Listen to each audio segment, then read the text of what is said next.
प्रिया आज गुस्से में मन ही मन बड़बड़ा रही थी और किचन के काम भी कर रही थी, क्योंकि किचन के सारे काम अभी निपटाने बाकी थे और नाश्ता भी तैयार करना था।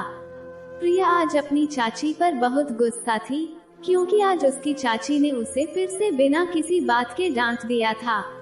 अभी तो प्रिया का दिमाग ठंडा भी नहीं हुआ था कि दरवाजे पर हुई दस्तक ने तो जैसे प्रिया के गुस्से की आग में घी डालने का काम कर दिया था। प्रिया की चाची और उनकी बेटियां तो मस्त महारानियों की तरह अपने एसी कमरे में टीवी देख रही थी, इसलिए दरवाजा खोलने के लिए भी प्रिया को ही जाना था। घर की सारी जिम्मेदारियां प्रिया पर ही थी और घर के छोटे बड़े सभी काम प्रिया को ही करने पड़ते थे, लेकिन फिर भी कोई प्रिया से खुश नहीं था। अपने गुस्से में बड़बड़ाती हुई प्रिया दरवाजे की तरफ बढ़ी और गुस्से से ऊंची आवाज में पूछा, कौन है? प्रिया को दरवाजे पर दस्तक देने वाले शख्स पर भी बहुत गुस्सा आ रहा था, क्योंकि वो बिना रुके डोरबेल बजाता ही जा रहा था। एक बार पूछने पर जब कोई जवाब नहीं मिला तो प्रिया ने फिर से पूछा, कौन है? जवाब क्यों नहीं देते? मुंह में जुबान नहीं है क्या? तब बाहर से किसी ने रौबदार आवाज में कहा, जी मैं हूँ अमन वर्मा। प्रिया इस नाम के किसी भी इंसान को नहीं जानती थी, क्योंकि उसके परिवार में या जान पहचान में इस नाम का कोई भी व्यक्ति नहीं था। प्रिया ने आधा दरवाजा खोला और गुस्से से कहा, तमीज नाम की कोई चीज है या नहीं तुम में? बेल पर बेल बजाए जा रहे हो। इतना तो एक छोटे बच्चे को भी पता होता है कि जब 3-4 बार बेल बजाने पर दरवाजा ना खुले तो वापसी का रास्ता पकड़ लेना चाहिए। तब दरवाजे पर खड़ा शख्स भी गुस्से से चिल्लाते हुए कहने लगा, तो क्या अब दुबई वापस लौट जाऊं? दुबई नाम सुनते ही प्रिया के चेहरे की रंगत उड़ गई और प्रिया ने झट से दरवाजा खोल दिया, क्योंकि प्रिया को अपनी चाची की कही हुई बात याद आने लगी, जिन्होंने कहा था कि प्रिया के चाचा के दोस्त का बेटा दुबई से कभी भी आ सकता है। उसके स्वागत के लिए घर पर खास तैयारियां चल रही थीं और प्रिया के चाचा की दोनों बेटियां तैयार होने के लिए महंगे महंगे पार्लर में जाती थीं। वो दोनों ये देखने के लिए लगभग हर दिन अपना लुक्स बदलती थीं कि किस लुक्स में वो ज्यादा खूबसूरत लगेंगी, क्योंकि वो लड़का शादी करने के लिए इंडिया आ रहा था और वो बहुत ही अमीर परिवार से था और बहुत हैंडसम भी था। लेकिन यह बातें प्रिया के दिमाग से निकल चुकी थी और अब उसे डर था कि उसकी चाची उसे बहुत खरी खोटी सुनाएंगी और कहेंगी कि तुमने इतने खास मेहमान को इतनी देर तक घर के बाहर खड़ा रख दिया। और ऊपर से प्रिया इस बात के लिए भी डर रही थी कि कहीं अगर वो लड़का भी उसकी चाची से शिकायत कर देगा कि कैसे प्रिया ने उसके साथ बदतमीजी से बात की थी, तब तो उसकी चाची उसे कच्चा ही चबा जाएगी। प्रिया ने जैसे ही दरवाजा खोला तो सामने सूट बूट पहने हुए एक बहुत ही हैंडसम लड़का खड़ा था, जिसका नाम अमन था। अमन ने अपने हाथ में एक ट्रैवल बैग पकड़ी हुई थी और वो गर्मी के कारण पसीने से पूरा भीग चुका था। अमन बार बार रुमाल से अपना माथा पोंछ रहा था और बहुत गुस्से में भी लग रहा था। प्रिया ने भी अपने दुपट्टे से अपने माथे का पसीना पोंछा और कहने लगी, प्लीज आप अंदर आ जाइए। जी मुझे माफ करना, मैं किचन के कामों में व्यस्त थी, इसीलिए आपकी आवाज सुनाई नहीं दी। अमन ने प्रिया की तरफ देखा और उसे घूरते हुए कहने लगा, मुझे नहीं पता था कि टेम्परेचर के मामले में यहाँ के लोगों का दिमाग गर्मी के मौसम को भी पीछे छोड़ देता है। अगर मुझे पता होता तो मैं इंडिया कभी नहीं आता। अमन की यह बात सुनकर तो प्रिया और भी ज्यादा परेशान हो गई कि अब तो अमन पक्का उसकी चाची से उसकी शिकायत करेगा और उसकी चाची को फिर से उसे ताना मारने का मौका मिल जाएगा। प्रिया ने कहा, आपको इतनी गर्मी में इतना लंबा सफर नहीं करना चाहिए था, और वैसे भी इतनी गर्मी में इतना लंबा सफर कौन करता है भला? और आप आए भी है तो कहाँ इंडिया में, जो गर्मी के मौसम में किसी आग के गोले की तरह गर्म हो जाता है। पता नहीं आज प्रिया को क्या हो गया था कि उसकी जुबान फिर से फिसल गई थी। शायद गर्मी और पसीने के कारण प्रिया का दिमाग भी बहुत गर्म हो गया था। प्रिया की बातें सुनकर अमन उसे घूर कर देखने लगा तो प्रिया ने तुरंत ही अमन से अपनी नजरें हटा ली और तेज कदमों से आगे आगे चलने लगी और अमन भी प्रिया के पीछे पीछे चल रहा था। प्रिया ने सोचा कि जल्दी से जाकर अपनी चाची और बहनों को बता देती हूँ कि दुबई से आने वाले जिस मेहमान का वो लोग बेसब्री से इंतजार कर रहे थे, वो बिना बताए ही आ गया है। लेकिन उससे पहले प्रिया अमन से कहना चाहती थी, आने से पहले हमें बता तो देते, बस मुंह उठाया और चले आए। लेकिन इस बार प्रिया ने अपने शब्दों पर कंट्रोल किया और अंदर की तरफ जाने लगी। अंदर जाते ही प्रिया ने अमन को बरामदे में बैठने को कहा, तो अमन ने कहा, क्या मुझे एक गिलास ठंडा पानी मिल सकता है, मुझे बहुत प्यास लगी है। प्रिया जो अपनी चाची के कमरे की तरफ भाग रही थी, उनको ये बताने के लिए कि उनके मेहमान आ गए हैं, अचानक ही पीछे की तरफ मुड़ी और कहने लगी, आप चिंता मत कीजिए, आपको सब कुछ मिल जाएगा। वैसे भी आप इतनी तेज गर्मी में बाहर से आए हैं, तो अगर ठंडा पानी पिएंगे तो बीमार पड़ जाएंगे और फिर मुझे ही 4 बातें सुननी पड़ेंगी कि मेहमान के आते ही उन्हें बीमार कर दिया। तब अमन ने कहा, और अगर मैं प्यास की वजह से मर गया तो? ये सुनते ही प्रिया के माथे पर शिकन पड़ गए कि प्यास की वजह से कौन मरता है भला। प्रिया जल्दी से किचन में गई और इससे पहले कि अमन और कुछ कहता, उसने एक गिलास में बर्फ जैसा ठंडा पानी डाला और लाकर अमन को दे दिया। जैसे ही अमन ने पानी का पहला घूंट पिया, पानी उसके गले में अटक गया, क्योंकि पानी इतना ठंडा था कि उसके गले से नीचे ही नहीं उतर रहा था। अमन ने गिलास वापस ट्रे में रख दिया तो प्रिया मन ही मन बड़बड़ाने लगी, कैसा अजीब पागल आदमी है ये, जब उसे पानी पीना ही नहीं था तो मुझे इतनी तकलीफ क्यों दी। अभी अभी तो पानी के लिए ऐसे तो मरा जा रहा था, मानो पूरी टंकी ही खत्म कर देगा, मगर इसने तो कुछ ही घूंट पानी पीकर गिलास वापस ट्रे में रख दिया। संकी कहीं का। अमन ने प्रिया को पानी पिलाने का शुक्रिया अदा किया और कहा, आपकी मेहमान नवाजी के लिए शुक्रिया, लेकिन अब आप जरा आंटी को बुला दें तो आपकी बड़ी मेहरबानी होगी। ये सब अमन ने प्रिया को बहुत ही ज्यादा ठंडा पानी पिलाने पर तंज कसते हुए कहा और फिर प्रिया को सिर से लेकर पांव तक गौर से देखने लगा। अमन को शायद ऐसा लगा कि प्रिया उस घर की नौकरानी है, क्योंकि आज तो प्रिया का हुलिया कुछ ऐसा ही लग रहा था। सुबह से वही मैले गंदे कपड़े पहने थे जो सिलवटों से भरे हुए थे और ऊपर से आज तो प्रिया ने अपने बालों में कंघी भी नहीं की थी। इसलिए अचानक ही प्रिया के हाथ उसके बालों पर चले गए और वो अपनी उंगलियों से अपने बालों को ठीक करने लगी। अमन बड़ी अजीब नजरों से प्रिया को घूर रहा था, तो प्रिया ने भी एक नजर अमन को घूर कर देखा और फिर अपनी चाची को बुलाने के लिए ऊपर चली गई। ऊपर जाते जाते प्रिया मन ही मन बड़बड़ाने लगी कि अब मुझे फिर से इस खड़ूस के लिए इतना सारा खाना अकेले ही बनाना पड़ेगा, ना जाने कितनी डिशेस बनानी पड़ेंगी। यही सोच सोच कर प्रिया का तो दम घुटने लगा था। प्रिया ने ऊपर जाकर अपनी चाची के कमरे का दरवाजा खटखटाया और जब दरवाजा खुला तो प्रिया ने देखा कि उसकी चाची तो किसी महारानी की तरह बिस्तर पर बैठी टीवी देख रही थी। प्रिया की चाची ने नफरत भरी निगाहों से प्रिया को देखा और कहा, अब क्यों आई हो यहाँ, अब कौन सा कामा पड़ा है, जब देखो तब सिर पर मंडराती रहती हो।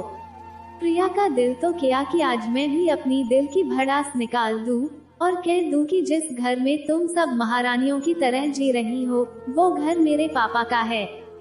लेकिन प्रिया कभी कुछ बोल नहीं पाती थी, क्योंकि वो बेचारी तो बचपन में ही अनाथ हो गई थी और तब से ही सबके जुल्म सह रही थी।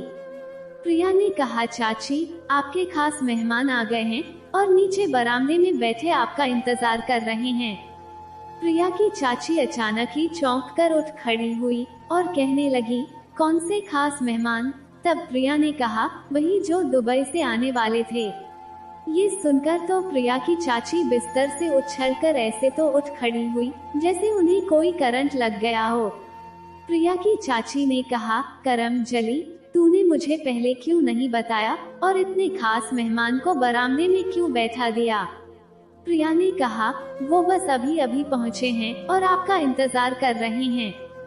तब प्रिया की चाची ने कहा, वो इतनी गर्मी में आया है, तू जा और जाकर उसे कुछ ठंडा पिला, तब तक मैं कपड़े बदल कर आती हूँ। अभी तो प्रिया वहाँ से निकलती, उससे पहले ही उसकी चाची ने फिर से चिल्लाते हुए कहा, अरे करम जली जल्दी जाना, खड़ी खड़ी मेरा मुंह क्या देख रही है। हर बार इस तरह बेइज्जत होने पर प्रिया का दिल तो कर रहा था कि आज वो अपनी चाची का मुंह ही नोच ले, क्योंकि प्रिया जानती थी कि अब उसकी चाची बन ठन कर ही नीचे आएगी। बुढ़ी घोड़ी और लाल लगाम। ये बड़बड़ाती हुई प्रिया अपनी चाची के कमरे से बाहर निकली और जब बरामदे में पहुंची तो ये देखकर हैरान रह गई कि अमन वहां नहीं था। प्रिया ने तुरंत ही अपने माथे पर हाथ मारा और सोचने लगी कि कहीं अमन उसके गुस्से की वजह से वापस तो नहीं चला गया। प्रिया चारों ओर अपनी नजरें घुमा रही थी कि तभी उसे किचन से कुछ आवाज सुनाई दी। प्रिया जल्दी से भागकर किचन में गई तो देखा कि अमन तो किचन में ही था। अमन ने फ्रिज से ठंडे पानी की बोतल निकाली और उसमें से आधा ग्लास ठंडा पानी भरा और फिर बचा हुआ आधा ग्लास किचन के सिंक के नल से पानी भरने लगा था। प्रिया को तुरंत ही समझ आ गया कि अमन ने उसका दिया हुआ ठंडा पानी क्यों नहीं पिया, क्योंकि वो पानी बहुत ही ज्यादा ठंडा था। प्रिया ने कहा, अरे अरे यहाँ से पानी मत लीजिए, यह पानी तो सिर्फ बर्तन धोने के लिए है, मैं आपके लिए फिल्टर्ड पानी लेकर आती हूँ। प्रिया ने बहुत शर्मिंदा होकर अमन को समझाने की कोशिश की, लेकिन अमन ने तो वही पानी से भरा ग्लास घटक लिया।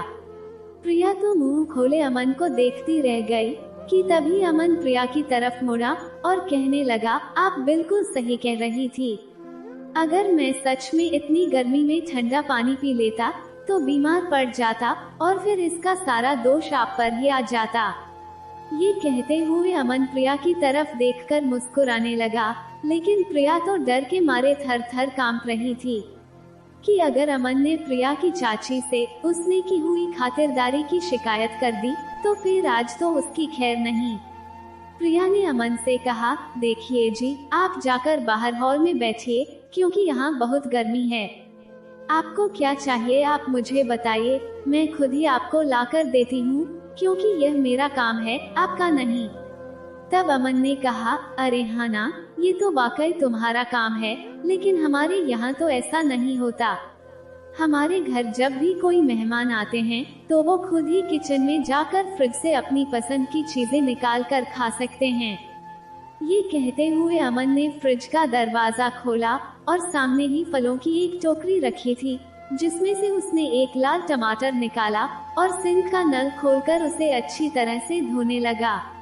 प्रिया तो मुंह खोले अमन को ये सब करते हुए देख रही थी और इससे पहले कि प्रिया उसे टमाटर खाने से मना करती, अमन ने टमाटर में अपने दांत गड़ा दिए और एक बड़ा सा बाइट लेकर उसे चबाना शुरू कर दिया। अमन के लाल और सफेद संतुष्ट चेहरे को देखकर ऐसा लग रहा था जैसे वो कई दिनों से भूखा था और शायद इसीलिए उसने आते ही किचन पर हमला बोल दिया था। प्रिया ने कहा, देखिए मिस्टर, तो अमन कहने लगा, मेरा नाम देखिए मिस्टर नहीं बल्कि अमन वर्मा है। तब प्रिया ने कहा, ठीक है अमन जी, आपके यहाँ जो भी रिवाज हो, लेकिन हमारे यहाँ तो मेहमानों को हॉल में ही बिठाया जाता है और वहीं उनकी मेहमान नवाजी की जाती है। इससे पहले कि मैं बहुत बड़ी मुश्किल में पड़ जाऊं, भगवान के लिए आप बाहर जाकर हॉल में बैठिए और मुझे आपकी खिदमत करने का एक मौका दीजिए। तब अमन कहने लगा, आपने तो मेरे आते ही मुझे ठंडा बर्फ जैसा पानी पिलाकर मेरी खिदमत कर ली है। इससे ज्यादा मेहमान नवाजी बर्दाश्त करने की ताकत मुझ में नहीं है, इसलिए बेहतर है कि आप अपनी खातिरदारी अपने पास ही रखें। ये सुनकर तो प्रिया के माथे पर शिकन पड़ गई और उसने अमन से कहा, लेकिन अमन जी, आपने ही तो कहा था कि आपको एक गिलास ठंडा पानी चाहिए। तब अमन ने कहा, ठंडे पानी से मेरा मतलब ये था कि ऐसा ठंडा पानी जो आसानी से मेरे गले से नीचे उतर जाए और मेरे कलेजे को ठंडक पहुंचाए। इससे पहले कि प्रिया अमन से कुछ भी कहती, अचानक ही सीढ़ियों से किसी के उतरने की आवाज सुनाई दी और आवाज सुनकर प्रिया के तो जैसे होश ही उड़ गए थे। प्रिया ने कहा, प्लीज अमन जी, भगवान के लिए आप बाहर जाइए, मुझसे जो गलती हुई है उसके लिए मैं आपसे माफी मांगती हूँ और आपके पैर भी छूती हूँ। प्लीज मेरी और बेइज्जती मत करवाइए। सुबह से अब तक ये लोग मुझे कई बार बेइज्जत कर चुके हैं। ये सुनकर तो अमन हैरत से प्रिया की तरफ देखने लगा और कहने लगा, तो क्या आप इस घर का हिस्सा नहीं हैं? और आपकी इतनी बुरी हालत क्यों है? अचानक ही अमन के चेहरे पर चिंता की लकीरें उभर आई और प्रिया भी चुपचाप अमन को देखने लगी। प्रिया ने कहा, अमन जी, आप इस घर के उसूलों से अनजान हैं और न ही जाने तो अच्छा है। तब अमन ने कहा, इस घर के नौकरों के साथ इतना बुरा व्यवहार क्यों किया जाता है? अमन की ये बात सुनकर प्रिया की सफेद रंगत लाल हो गई और अपमान और बेइज्जती के एहसास से प्रिया की बड़ी बड़ी और काली आंखें नम हो गईं। अमन ने प्रिया को नौकरानी समझ लिया। प्रिया को इस बात का दुख तो बहुत हुआ, लेकिन प्रिया जानती थी कि इसमें अमन की कोई गलती नहीं थी, क्योंकि पूरा दिन घर के और किचन के काम करते करते प्रिया का चेहरा बिल्कुल नौकरानियों जैसा ही दिखने लगा था। अमन के मुंह से नौकरानी शब्द सुनकर अचानक ही प्रिया की आंखों से आंसू बहने लगे और वो जल्दी से अपने पल्लू से अपने आंसू पोंछती हुई बाहर भाग गई। प्रिया अमन के सामने रोना नहीं चाहती थी, लेकिन प्रिया की आंखों में आंसू देखकर अमन भी हैरान हो गया और प्रिया के पीछे पीछे चल दिया। इससे पहले कि प्रिया भागकर अपने कमरे में जाती, प्रिया की चाची बन ठन कर हॉल में आ चुकी थी और उसकी चाची उसे खा जाने वाली नजरों से घूर रही थी। प्रिया ने जल्दी से अपने आंसू पोंछे और पीछे मुड़कर देखा तो अमन ठीक उसके पीछे ही खड़ा था। प्रिया ने कहा, अमन जी, आप यहाँ सोफे पर बैठी, मैं आपके लिए कुछ खाने को लाती हूँ। ये कहते हुए प्रिया की आवाज अचानक ही नर्म हो गई थी। अमन भी आगे बढ़कर प्रिया की चाची से मिला और सबकी खैरियत पूछने लगा। प्रिया की चाची ने भी अपने शिकायत के बाण चलाने शुरू कर दिए और कहने लगी, अरे बेटा, तुमने हमें बताया क्यों नहीं? हम तुम्हें एयरपोर्ट से ही रिसीव कर लेते ना। देखो तो गर्मी की वजह से तुम्हारा क्या हाल हो गया है।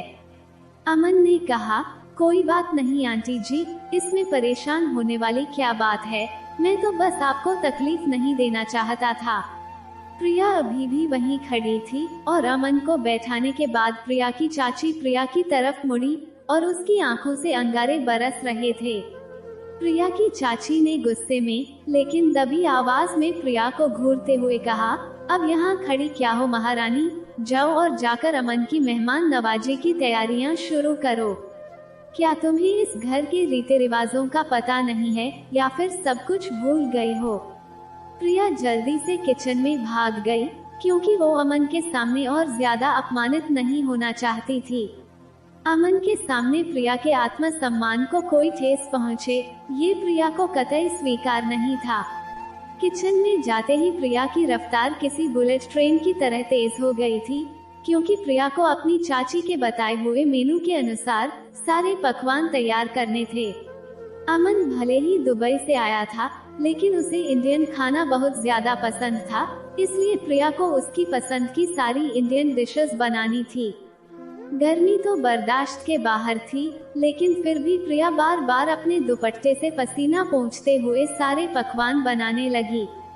हॉल से हंसी मजाक की आवाजें आ रही थी, क्योंकि प्रिया की दोनों चचेरी बहनें पायल और टीना भी उस गोरे और हैंडसम विदेशी बाबू अमन के सामने सज धज कर बैठ गई थी और पागलों की तरह जोर जोर से हंस रही थी। प्रिया की चाची भी अमन के साथ ऐसे तो हंस हंस कर बातें कर रही थी जैसे अमन उसके बचपन का दोस्त हो। तो वहीं दूसरी तरफ किचन में प्रिया का हाथ जलने की वजह से बुरा हाल हो गया था। अचानक ही प्रिया का हाथ गरम तवे पर लग गया और दर्द के मारे उसके मुंह से एक चीख निकल गई, क्योंकि उसकी गोरी कलाई एक जगह पर जलकर काली पड़ गई थी। जलन की वजह से प्रिया को बहुत दर्द हो रहा था और उसकी आंखों से आंसू भी बह रहे थे। प्रिया ने जल्दी से एक गिलास ठंडा पानी घावों पर डालना चाहा, लेकिन गिलास उसके हाथ से फिसलकर फर्श पर गिर गया और टूट गया। प्रिया का दिल बहुत तेजी से धड़क रहा था, क्योंकि प्रिया जानती थी कि अगर उसकी चाची को पता चल गया तो वो प्रिया को मार ही डालेगी। प्रिया की आंखों से आंसू थमने का नाम नहीं ले रहे थे, क्योंकि वो बचपन से ही अपनी चाची के अत्याचारों को सहती आ रही थी।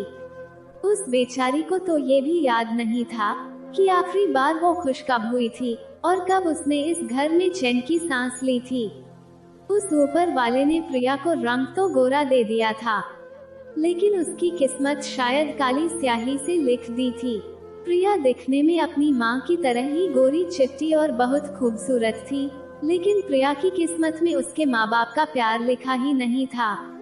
प्रिया को जन्म देते ही उसकी माँ उसे उसके पापा के भरोसे छोड़कर इस दुनिया से चल बसी और ठीक उसके 1 साल बाद ही प्रिया के पापा की एक एक्सीडेंट में मौत हो गई।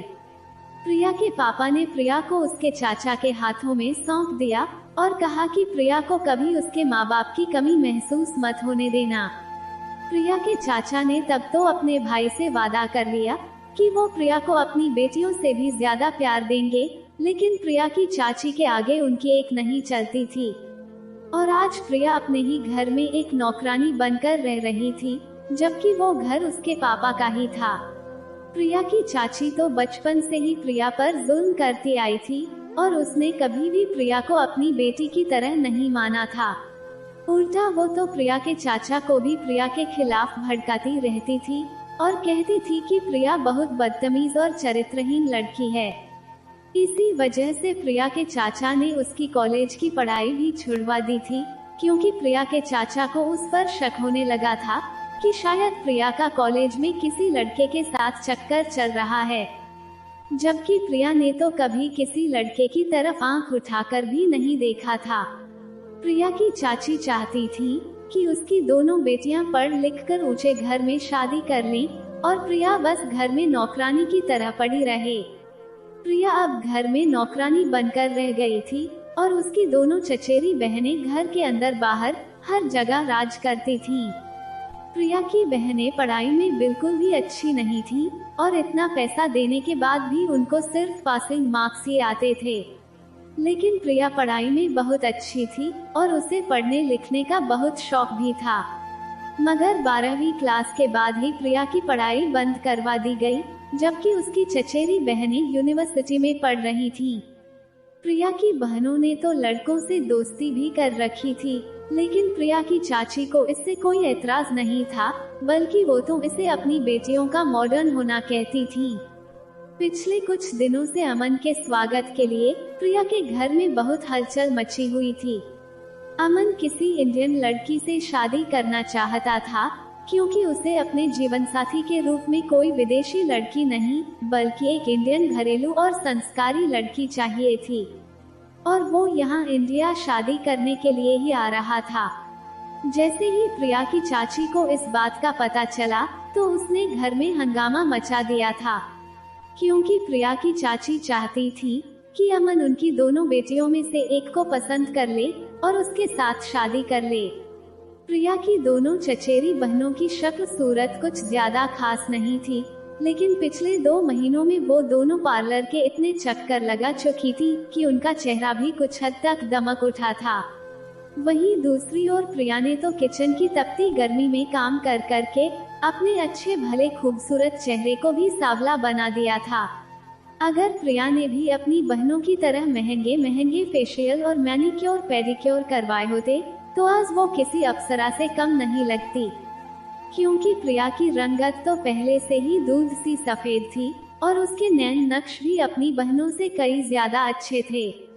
बड़ी बड़ी काली आँखें, कमर से नीचे तक आते लंबे काले बाल और नाक तो बिल्कुल किसी गुड़िया के जैसी थी।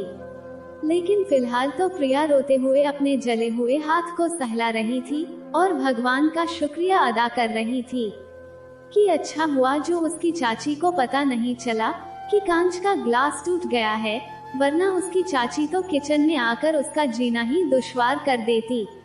अचानक प्रिया की दोनों बहनें किचन में आई और कहने लगी, प्रिया खाने में सब कुछ तैयार है ना, कुछ छूटा तो नहीं ना। ये कहते हुए दोनों बहनें अपना पसीना पोंछने लगी, क्योंकि उन दोनों के लिए तो 2 मिनट भी किचन में खड़े रहना मुश्किल था। प्रिया ने कहा, हाँ सब तैयार है, बस मैं सब कुछ डिश में सजाकर खाना टेबल पर लगा देती हूँ। तब प्रिया की बहनें कहने लगी, अरे नहीं नहीं, अब तुम यहीं रहोगी, खाना हम खुद ही ले जाएंगे। और हाँ प्रिया, तुम्हें वहाँ आने की कोई जरूरत नहीं है, तुम यहीं बैठकर खाना खा लेना।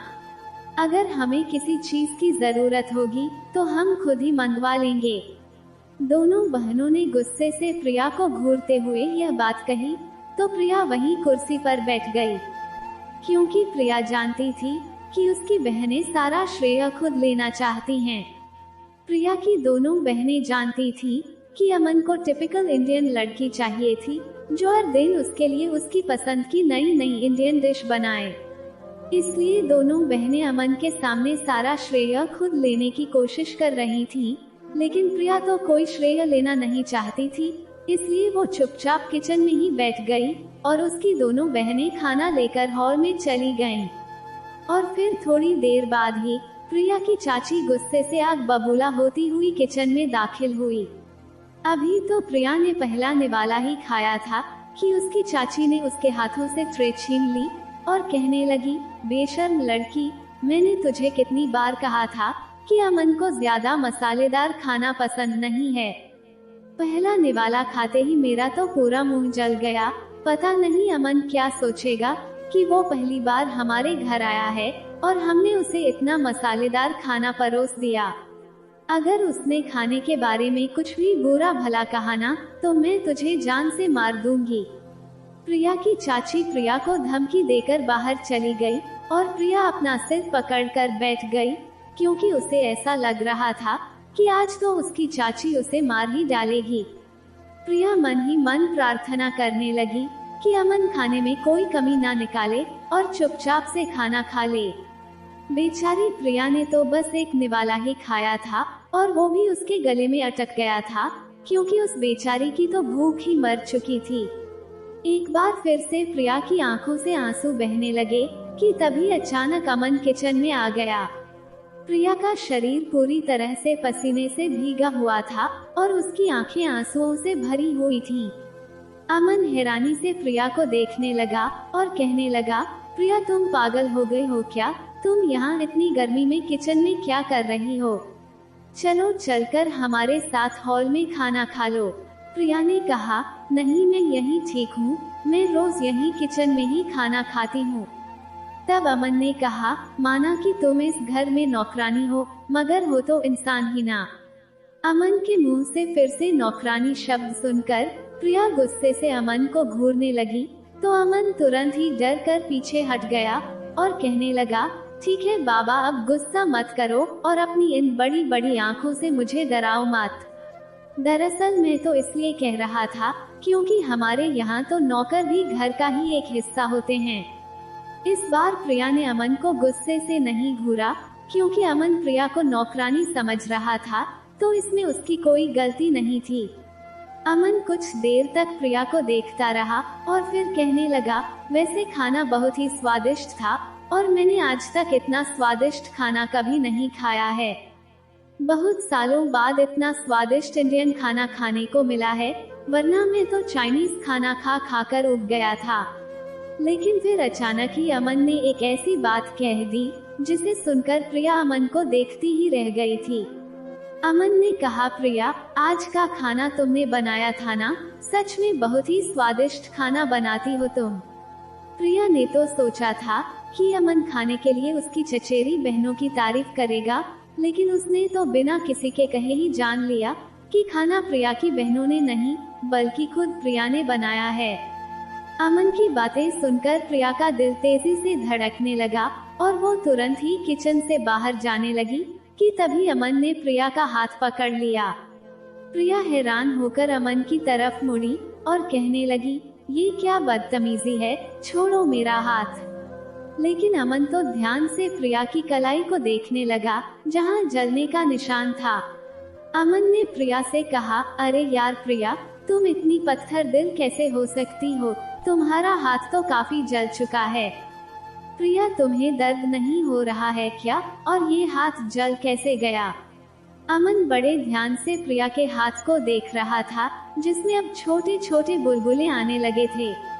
प्रिया ने कहा, अमन जी, आप प्लीज मेरी कलाई छोड़ दो, मैं खुद ही दवाई लगा दूंगी। लेकिन अमन ने प्रिया की एक नहीं सुनी और प्रिया का हाथ पकड़कर उसे किचन से बाहर ले आया। प्रिया को तो इस बात का डर था कि कहीं अगर उसकी चाची और उसकी बहनों ने देख लिया तो उसे जान से ही मार देंगी। लेकिन अमन तो प्रिया को हॉल में ले आया और उसे सोफे पर बिठा दिया। और ये देखकर प्रिया की चाची और उसकी बहनें तो हैरान रह गई थीं। प्रिया की चाची ने कहा, अमन बेटा, तुम इसे यहाँ क्यों ले आए हो? तब अमन ने कहा, तो और कहाँ ले जाऊँ आंटी, देखो तो कितनी बुरी तरह से जल गई है इसकी कलाई। और फिर अमन ने टीना से कहा, टीना एक काम करो, मेरे कमरे में जाओ और मेरा फर्स्ट एड बॉक्स ले आओ, मैं इसके घाव पर दवाई लगाकर पट्टी बांध देता हूँ। लेकिन अमन की ये बात सुनकर तो टीना तो अपनी माँ का चेहरा देखने लग गई। अमन प्रिया के घाव को ध्यान से देखने लगा और कहने लगा, प्रिया, सिर्फ ऊपर की स्किन ही जली है, मैं अभी दवाई लगाकर पट्टी बांध देता हूँ। पट्टी लगाने से जलन भी कुछ हद तक कम हो जाएगी और इन्फेक्शन होने का डर भी नहीं रहेगा। ना चाहते हुए भी टीना फर्स्ट एड बॉक्स ले आई और अमन ने पट्टी करते हुए प्रिया की आंखों में देखते हुए कहा, प्रिया, दर्द ज्यादा हो रहा है क्या? अब प्रिया अमन को क्या बताती कि उसकी आंखों में ये आंसू क्यों आ रहे थे। आज तक किसी ने भी प्रिया का इतना ख्याल नहीं रखा था।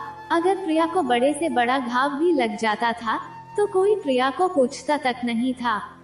प्रिया के अपने सगे चाचा ने भी कभी उसके सिर पर हाथ नहीं फेरा था और फिर अमन तो पराया होकर भी ये सब कुछ कर रहा था।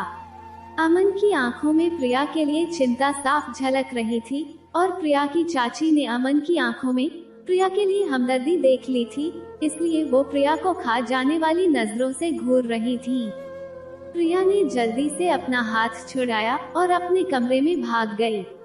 अमन को इंडिया आए हुए अभी तो 4 दिन ही हुए थे, लेकिन वो सबके साथ ऐसे तो घुल मिल गया था जैसे ये उसका अपना ही घर हो। प्रिया ज्यादातर किचन में ही रहती थी और जब किचन के कामों से फुर्सत मिल जाती तो कुछ देर के लिए छत पर जाकर बादलों से बातें कर लेती थी। वो बादल जो प्रिया की तरह ही मौसम की तपती गर्मी को बर्दाश्त करके अपने अंदर तूफानों का समंदर इकट्ठा कर लेते थे, और जब गर्मी बर्दाश्त से बाहर हो जाती तो बिन मौसम भी बरस पड़ते थे। प्रिया भी इन बादलों की तरह अपने अंदर सबकी नफरत इकट्ठा कर लेती थी, और जब बात बर्दाश्त से बाहर हो जाती तो उसकी आंखें भी बिन मौसम की बारिश की तरह बरस पड़ती थी। इससे पहले कि प्रिया बादलों के साथ अपना गम बांटती, प्रिया को किसी की सीढ़ियां चढ़ने की आवाज सुनाई दी। प्रिया ने सोचा कि शायद उसकी चाची उसे किसी बात पर डांटने आई होंगी, लेकिन वो तो अमन था। अमन प्रिया के पास आया और कहने लगा, अब तुम्हारा घाव कैसा है प्रिया? तब प्रिया ने कहा, अब पहले से बेहतर है। अमन ने प्रिया से पूछा, प्रिया, तुम इतनी चुप चुप क्यों रहती हो? तब प्रिया ने कहा, किससे बात करूं, मेरा अपना कोई है भी तो नहीं। अमन ने प्रिया की आंखों में अकेलेपन का दर्द पढ़ लिया और तुरंत ही बात को बदल दिया और कहने लगा, अच्छा बताओ तुम्हें क्या पसंद है प्रिया, और तुम्हारे शौक क्या है? लेकिन जब प्रिया खामोश रही तो अमन ने दूसरा सवाल कर दिया, तुम इस घर में कब से हो प्रिया? तब प्रिया ने कहा, मैं बचपन से ही इसी घर में हूँ। प्रिया की बात सुनकर अमन चौंक गया और कहने लगा, तो क्या तुम बचपन से ही इस घर में काम करती आ रही हो? प्रिया ने कहा, हाँ, जब से होश संभाला है इस घर की नौकरानी बनकर ही रह रही हूँ। अमन ने कहा, और तुम्हारे माँ बाप? तब प्रिया ने बताया कि मेरी पैदाइश के वक्त ही मेरी माँ मुझे छोड़कर चली गई और 1 साल बाद ही पापा की एक एक्सीडेंट में मौत हो गई। तब से ही मैं अपने अविनाश चाचा के साथ इसी घर में रह रही हूँ। ये सुनकर तो अमन को एक और झटका लगा और उसने प्रिया से कहा, प्रिया, तो क्या तुम अविनाश अंकल के बड़े भाई की बेटी हो? तब प्रिया ने कहा, हाँ, अविनाश माथुर के बड़े भाई आलोक माथुर मेरे पापा थे और इस घर के मालिक भी, और मैं उनकी बेटी प्रिया माथुर, जो इस घर में सिर्फ एक नौकरानी बनकर रह गई है। अमन प्रिया को एक के बाद एक सवाल करता गया और प्रिया ना जाने आज किन ख्यालों में गुम थी, जो सब कुछ सच सच बताती गई। आज पहली बार प्रिया ने अपना दिल खोलकर किसी के सामने रखा था। इससे पहले तो घर में कोई बिना मतलब के प्रिया से बात तक नहीं करता था। सच्चाई जानकर अमन तो आंखें फाड़े प्रिया को देखता ही रह गया और अपनी बात पूरी होते ही प्रिया जल्दी से सीढ़ियों से नीचे उतरकर अपने कमरे में आ गई। रात को जैसे ही प्रिया खाना बनाकर परोसने लगी तो पायल और टीना भी प्रिया के साथ खाना परोसने लगी। दोनों बहनें अमन को ये जता रही थी कि आज का खाना भी उन्होंने ही बनाया है, लेकिन अमन को तो पहले से ही पता था कि खाना प्रिया ने बनाया है और अब तो वो सारी सच्चाई भी जान चुका था। अमन डाइनिंग टेबल पर बैठा प्रिया के चाचा के साथ हंस हंस कर बातें कर रहा था और बार बार प्रिया की तरफ भी देख रहा था। और फिर जैसे ही प्रिया खाना परोसकर किचन में जाने लगी तो अमन ने पीछे से प्रिया को आवाज लगाई और कहा, प्रिया आओ तुम भी हमारे साथ बैठकर खाना खा लो, आखिर तुम भी तो इस घर की बेटी हो। अमन की यह बात सुनकर प्रिया जहां खड़ी थी वहीं खड़ी रह गई और बाकी सबको देखकर तो ऐसा लग रहा था जैसे सबके दिल निकलकर हाथ में आ गए हों। प्रिया के चाचा भी कहने लगे, हाँ हाँ प्रिया बेटा, तुम कहाँ जा रही हो, आओ और आकर हमारे साथ बैठकर खाना खा लो। आज प्रिया के चाचा को भी याद आ गया कि प्रिया उसी घर की बेटी है, जबकि प्रिया की चाची और उसकी बहनें तो प्रिया को खा जाने वाली नजरों से देख रही थी और फिर ना चाहते हुए भी प्रिया को उन सभी के साथ बैठना पड़ा। अमन बातों बातों में प्रिया की पसंद नापसंद के बारे में पूछ रहा था और प्रिया के चाचा आज दिल खोलकर प्रिया की तारीफ कर रहे थे। अपने चाचा के मुंह से अपनी तारीफ सुनकर प्रिया ने भी महसूस किया कि उसके चाचा तो शायद उसे बहुत प्यार करते हैं और उसे अपनी बेटियों की तरह ही पालना चाहते थे, लेकिन उनकी अपनी पत्नी के सामने चलती ही नहीं थी। लेकिन आज उनको भी मौका मिल गया तो उन्होंने भी दिल खोलकर प्रिया की तारीफ कर ली। अमन ने भी प्रिया के खाने की तारीफ की और साथ में ये भी कहा कि उसे अपने लिए बिल्कुल प्रिया जैसी लड़की की ही तलाश थी। और फिर अमन ने प्रिया के चाचा से अपने लिए प्रिया का हाथ मांग लिया और कहा, अविनाश अंकल, मैं यहाँ एक इंडियन लड़की से शादी करने आया था और जो गुण मुझे अपनी पत्नी में चाहिए थे वो सारे के सारे गुण मुझे प्रिया में नजर आ रहे हैं। अगर प्रिया मुझे मेरी जीवन संगिनी के रूप में मिल जाए तो मैं खुद को इस दुनिया का सबसे खुशकिस्मत इंसान समझूंगा। इतना कहकर अमन प्रिया की तरफ देखकर मुस्कुराने लगा, लेकिन प्रिया तो अपने मुंह में डाला हुआ चम्मच बाहर निकालना ही भूल गई थी। अमन की बात सुनकर प्रिया के चाचा भी खुश हो रहे थे, लेकिन प्रिया की चाची और उसकी दोनों बहनों की हालत तो ऐसी थी कि मानो काटो तो खून नहीं। प्रिया की चाची ने भी अपनी बेटियों की तारीफ करना शुरू कर दिया, क्योंकि वो चाहती थी कि अमन की शादी उनकी दोनों बेटियों में से किसी एक के साथ हो जाए। लेकिन अमन ने कहा, आंटी जी, मम्मी इसी हफ्ते इंडिया आ रही हैं और उन्होंने कहा है कि वो मेरी शादी के बाद ही वापस जाएंगी। मम्मी अपनी बहू को भी अपने साथ ले जाना चाहती हैं, क्योंकि अब वो वहाँ दुबई में अकेले अकेले बहुत बोर हो रही हैं। अमन की बात सुनकर प्रिया तुरंत ही उठकर अपने कमरे में चली गई, क्योंकि उसे यकीन नहीं हो रहा था कि अमन ने शादी के लिए उसकी बहनों को नहीं बल्कि उसे पसंद कर लिया है। एक पल के लिए तो प्रिया को ऐसा लगा कि शायद जिंदगी उसके साथ कोई मजाक कर रही है। लेकिन जब एक हफ्ते बाद अमन की मम्मी उनके घर आई और उन्होंने भी अपने बेटे अमन के लिए प्रिया का हाथ मांगा, तब जाकर प्रिया को यकीन हो गया कि अमन सच में प्रिया से ही शादी करना चाहता है। अमन की माँ भी बहुत ही अच्छे स्वभाव की थी और वो सबके साथ ऐसे मिल रही थी जैसे बरसों से इसी घर में रह रही हूँ।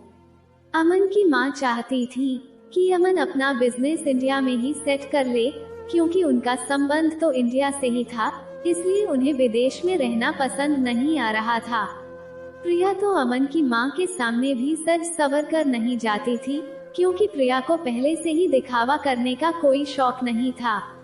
जबकि प्रिया की चाची पूरी कोशिश कर रही थी कि किसी तरह से उनकी एक बेटी की शादी अमन से हो जाए। लेकिन अमन की मम्मी ने जो बात कही उसे सुनकर तो सबके होश ही उड़ गए थे। अमन की मम्मी ने कहा, देखिए बहन जी, वैसे तो आपकी तीनों बेटियां बहुत ही प्यारी हैं, लेकिन अमन को अपनी जीवन संगिनी के रूप में प्रिया ही पसंद है। इसलिए अगर किसी को ऐतराज ना हो तो मैं शगुन की अंगूठी प्रिया को पहनाना चाहती हूँ। इतना कहकर अमन की माँ ने शगुन के तौर पर प्रिया के हाथ में एक डायमंड की अंगूठी पहना दी, जो प्रिया के हाथ में एक सितारे की तरह चमक रही थी। प्रिया के चाचा भी आज बहुत खुश नजर आ रहे थे, लेकिन प्रिया की चाची और उसकी दोनों बहनों के चेहरे की रंगत तो ऐसे उड़ गई थी कि जैसे उन्हें समझ ही नहीं आ रहा था कि अब वो करें तो क्या करें, क्योंकि उनकी पिछले 2 महीनों की मेहनत पर पानी फिर गया था, जो वो अमन को इम्प्रेस करने के लिए कर रही थी। प्रिया की आंखों से आंसू बहने लगे थे, तो वो उठकर अपने कमरे में चली गई।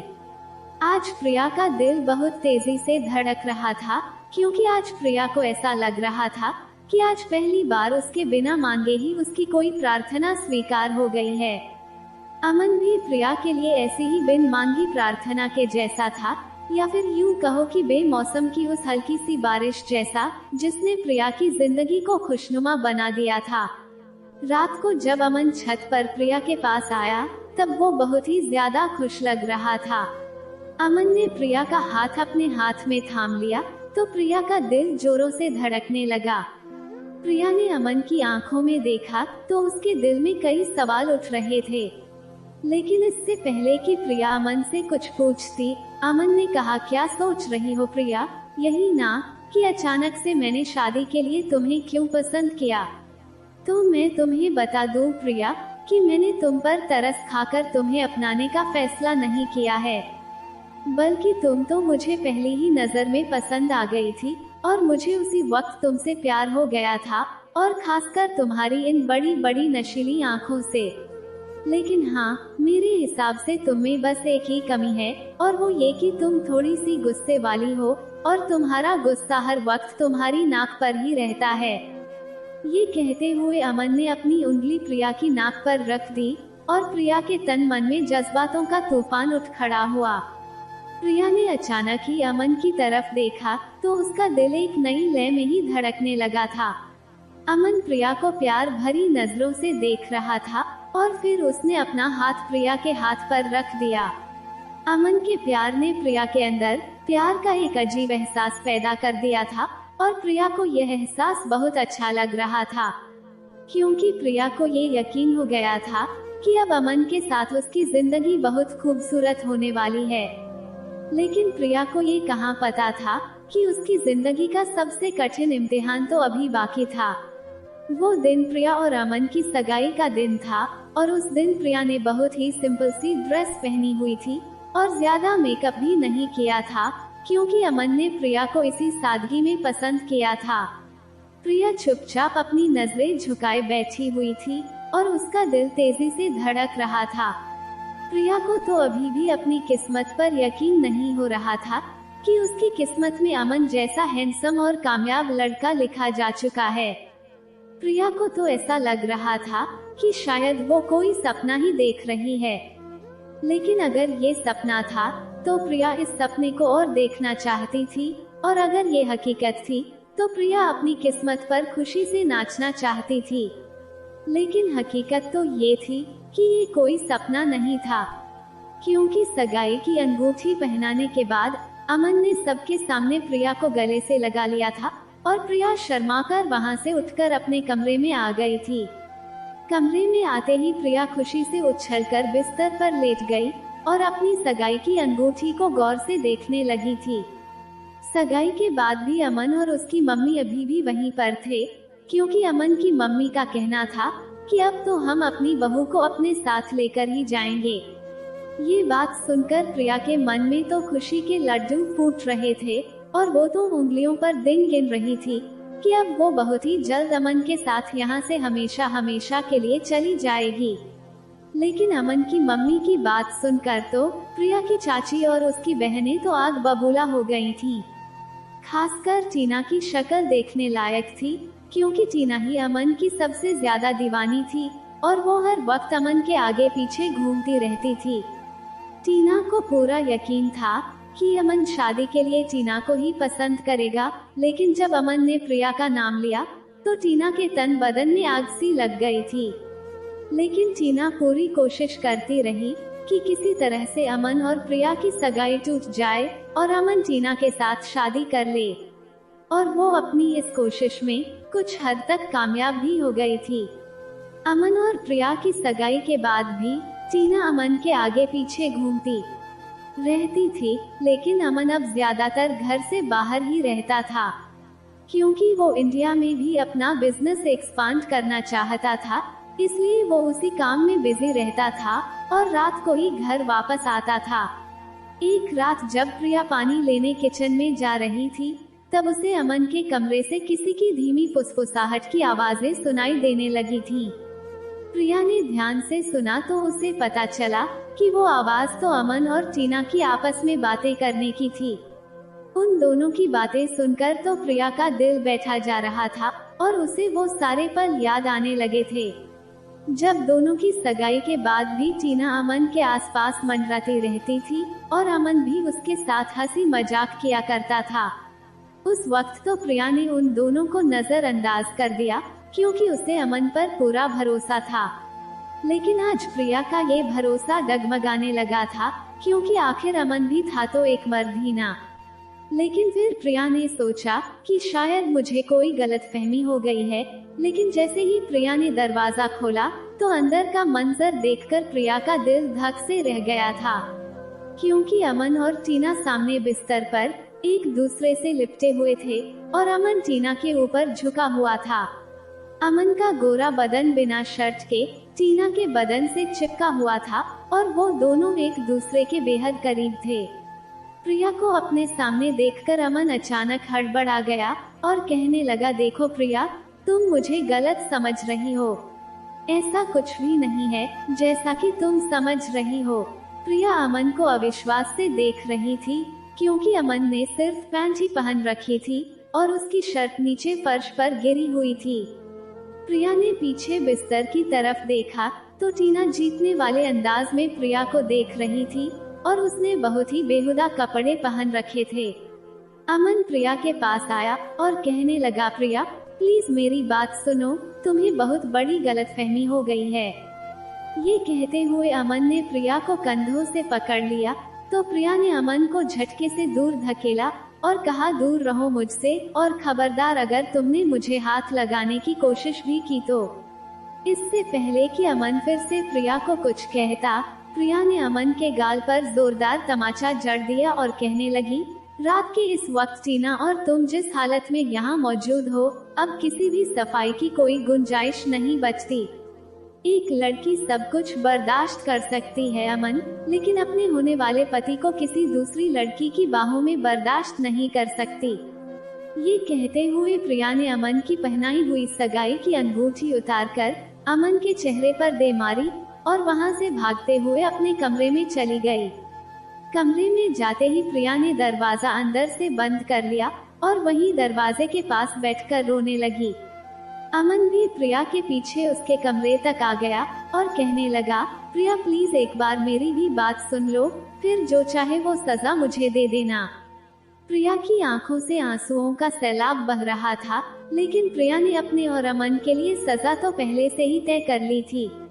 प्रिया ने खुदकुशी करने के बारे में सोच लिया था, क्योंकि उसे ऐसा लग रहा था कि उसकी जिंदगी में जीने के लिए अब कुछ बचा ही नहीं है। प्रिया को अपनी जिंदगी में पहली बार किसी से प्यार हुआ था और उसी प्यार में प्रिया को बहुत बड़ा धोखा मिला था। प्रिया का दिल बुरी तरह से टूट चुका था और वो अमन की कोई भी सफाई और दलील सुनने के लिए तैयार नहीं थी। इसलिए वो बिना सोचे समझे अपनी खिड़की से कूदकर नंगे पैर सड़कों पर घूम रही थी कि तभी अचानक एक तेज रफ्तार गाड़ी ने प्रिया को टक्कर मार दी और वो सड़क पर दूर जा गिरी। प्रिया के सिर से बहुत ज्यादा खून बहने लगा और उसकी आंखों के आगे अंधेरा छाने लगा था। और फिर जब प्रिया की आंख खुली तो वो एक हॉस्पिटल के कमरे में थी। उसके दोनों हाथ में ड्रिप लगी हुई थी और उसके सिर पर पट्टी भी बंधी हुई थी।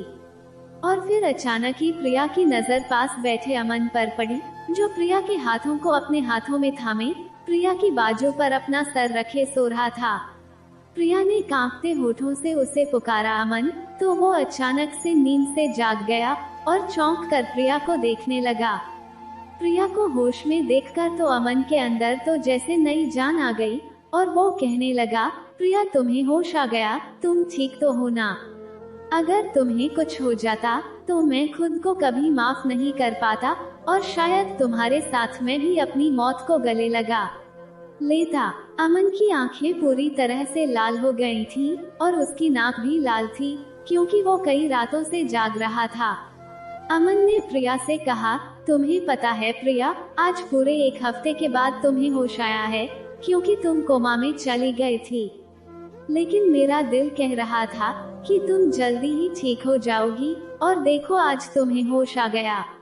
प्रिया ने अपना चेहरा दूसरी तरफ मोड़ लिया तो अमन कहने लगा, क्या तुम मुझसे इतनी नफरत करती हो प्रिया, कि मेरी तरफ एक नजर देख भी नहीं सकती?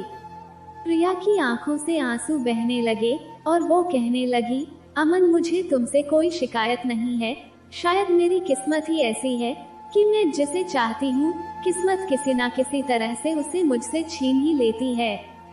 बचपन में ही मैंने अपने माँ बाप को खो दिया और अब मेरा प्यार मुझसे छीन गया। अमन ने प्रिया के गाल पर अपना हाथ रखा और उसका चेहरा अपनी तरफ घुमाते हुए कहा, प्रिया क्या तुम मुझे एक बार भी अपनी बात कहने का मौका नहीं दोगी? दिल तो अब मेरा भी टूट चुका है, क्योंकि मुझे लगता था कि तुम मुझसे सच्चा प्यार करती हो और सच्चे प्यार की पहली नींव तो भरोसा होती है। लेकिन बिना सच जाने ही तुमने मुझ पर शक करके ये साबित कर दिया कि ना तो तुम मुझसे सच्चा प्यार करती हो और न ही मैं कभी तुम्हारा भरोसा जीत सकता हूँ। उस दिन टीना अचानक ही मेरे कमरे में आ गई, लेकिन मैं उसके इरादे से बिल्कुल भी अनजान था। उसने आते ही मुझे पीछे से कसकर पकड़ लिया और मेरी शर्ट उतारकर फर्श पर फेंक दी। और अभी तो उसने मुझे बेड पर धक्का दिया ही था कि उतने में ही तुम आ गई। शायद ये सब टीना की एक सोची समझी साजिश थी, ताकि हम दोनों एक होने से पहले ही अलग हो जाएं। प्रिया, मैं उन मर्दों में से नहीं हूँ जो किसी लड़की को अकेले देखकर बहक जाते हैं, बल्कि मैं तो उन लोगों में से हूँ जो हर हाल में अपने जीवन साथी का जीवन भर साथ निभाते हैं। ये कहते हुए अमन की आंखों से आंसू बहने लगे और जब प्रिया ने अमन की आंखों में देखा तो उसे अमन की आंखों में अपने लिए बेइंतहा मोहब्बत दिखाई दे रही थी। प्रिया अमन से नजरें नहीं मिला पा रही थी, इसलिए उसने अपनी आंखें बंद कर ली और कहने लगी, मुझे माफ कर दो अमन, मैंने तुम्हें इतना परेशान किया, मैं बहुत बुरी हूँ ना।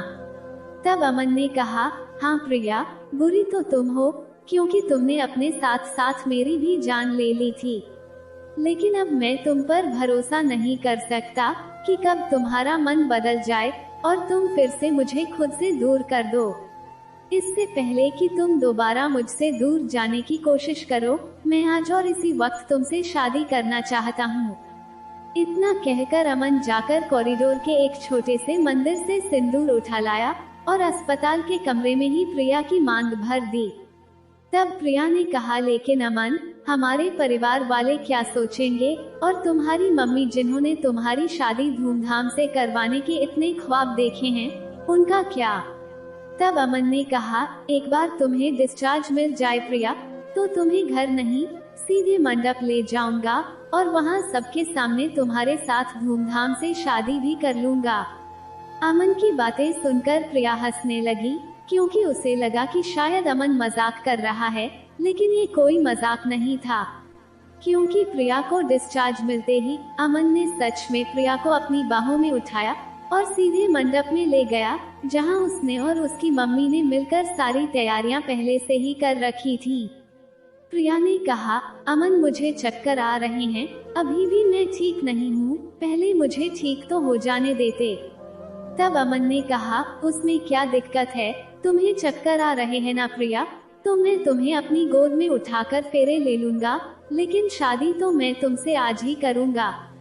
और फिर शादी के हॉल में ही प्रिया को दुल्हन बनाया गया और अमन ने सच में प्रिया को अपनी बाहों में उठाकर शादी के 7 फेरे लिए और 7 जन्मों तक साथ निभाने की कसम भी खाई। अमन ने इस शादी में प्रिया के परिवार में से किसी को भी नहीं बुलाया था, सिर्फ प्रिया के चाचा को ही बुलाया था। और प्रिया के चाचा ने भी प्रिया को अपने दिल से आशीर्वाद देकर उसे विदा किया। अमन का इंडिया में कोई घर तो था नहीं और वो प्रिया को लेकर उसके चाचा के घर भी नहीं जाना चाहता था, इसलिए शादी की पहली रात के लिए अमन ने एक आलीशान होटल का एक शानदार रूम बुक किया, जिसे बिल्कुल किसी दुल्हन की तरह सजाया गया था। आज प्रिया दुल्हन बनकर अमन की सेज सजाए उसका इंतजार कर रही थी और फिर कुछ देर बाद जब अमन कमरे में दाखिल हुआ तो प्रिया का दिल तेजी से धड़कने लगा था। अमन ने आते ही न केवल प्रिया के चेहरे से घूंघट हटाया, बल्कि उसका पूरा दुपट्टा ही उठाकर दूर रख दिया। और फिर धीरे धीरे अमन ने प्रिया के सारे गहने उतारने शुरू कर दिए और प्रिया हैरान नजरों से अमन को देख रही थी, क्योंकि प्रिया को अमन से ऐसी उम्मीद बिल्कुल भी नहीं थी कि अमन को सुहागरात मनाने की इतनी जल्दी होगी, और वो भी तब जब प्रिया अभी तक पूरी तरह से ठीक भी नहीं हुई थी। लेकिन जैसे ही अमन ने साइड टेबल की शेल्फ से एक बॉक्स निकाला और उसे खोला तो प्रिया के चेहरे पर अपने आप ही एक मुस्कुराहट फैल गई थी। बल्कि प्रिया को तो अपनी सोच पर शर्मिंदगी महसूस हुई थी, क्योंकि अमन के इरादे तो कुछ और ही थे। अमन तो प्रिया के सिर पर पट्टी करना चाहता था, इसलिए उसने प्रिया का दुपट्टा और उसके गहने उतारे थे। प्रिया की पट्टी बदलने के बाद अमन प्रिया के पास आकर बैठ गया और उसे अपनी बाहों में भरकर कहने लगा, प्रिया तुम मेरे लिए बहुत खास हो, तुम्हें जरा सी भी तकलीफ हो ये मैं कभी बर्दाश्त नहीं कर सकता। इस रिश्ते को शुरू करने के लिए तो हमारे पास पूरी जिंदगी पड़ी है, जब तक तुम पूरी तरह से ठीक नहीं हो जाती मैं तुम्हें बिल्कुल भी परेशान नहीं करूँगा। उस रात अमन ने प्रिया को अपने सीने से लगाकर उसे एक कांच की गुड़िया की तरह अपनी बाहों में सुला लिया था, और प्रिया को भी अमन की बाहों में ऐसी चैन की नींद मिली थी जो उसे अब तक अपनी जिंदगी में कभी नसीब नहीं हुई थी। अमन के साथ में प्रिया खुद को पूरा महसूस करने लगी थी, क्योंकि अमन के प्यार ने प्रिया के सारे दुख दर्द भुला दिए थे। आज पहली बार प्रिया को भी यह एहसास हुआ था कि वो कितनी खुशकिस्मत है जिसे अमन जैसा प्यार करने वाला पति मिला था। जय श्री राम। दोस्तों, उम्मीद करती हूँ कि आपको हमारी कहानी पसंद आई होगी। अगर कहानी अच्छी लगी हो तो वीडियो को एक लाइक करके कमेंट में जय श्री राम या राधे राधे जरूर लिखें। और अगर आप चैनल पर नए हैं और अभी तक आपने चैनल को सब्सक्राइब नहीं किया है तो जल्दी से चैनल को सब्सक्राइब कर लीजिए और बेल नोटिफिकेशन को ऑन कर लें, ताकि आपको हमारी कहानी का अपडेट सबसे पहले मिलता रहे। कहानी को अंत तक पढ़ने के लिए आपका बहुत बहुत धन्यवाद। राधे राधे।